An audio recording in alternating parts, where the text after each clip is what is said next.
बरगद के पेड़ पर टोनी चिड़िया अपने पूरे परिवार के साथ में रहती थी।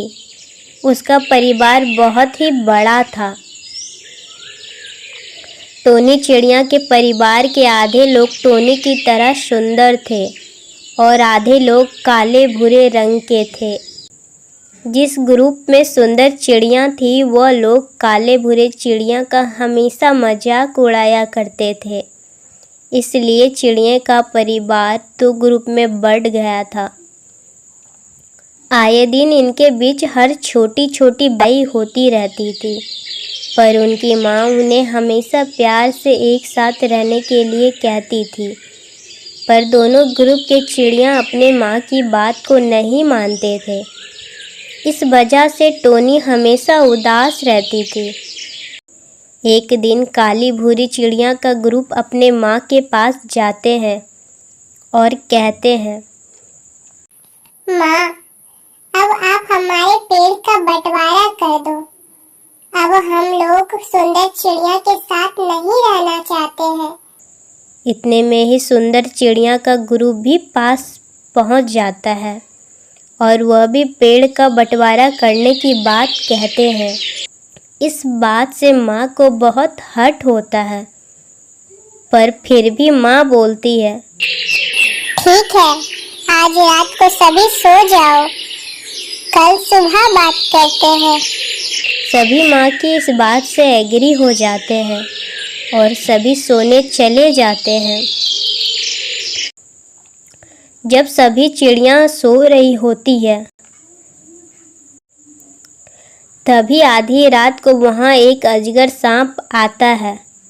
माँ बंटवारे वाली बात से बहुत दुखी थी, इसलिए उसे नींद भी नहीं आ रही थी।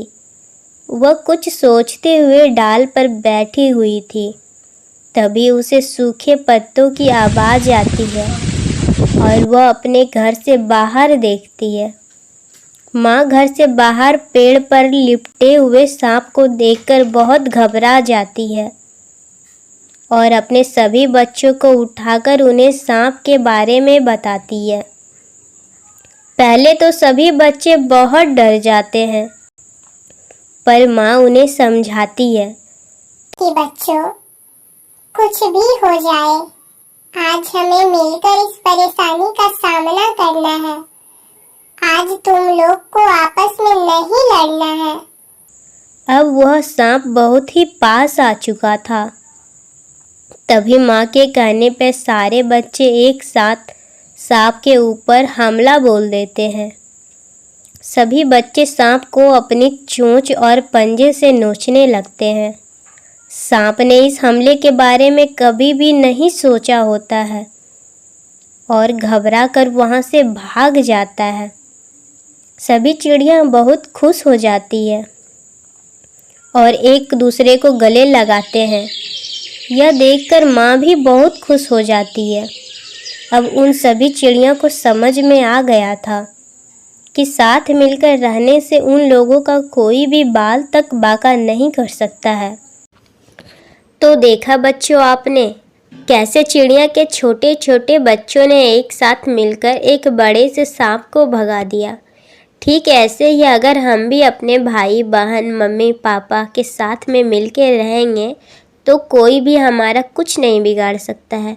इसे ही कहते हैं एकता की शक्ति।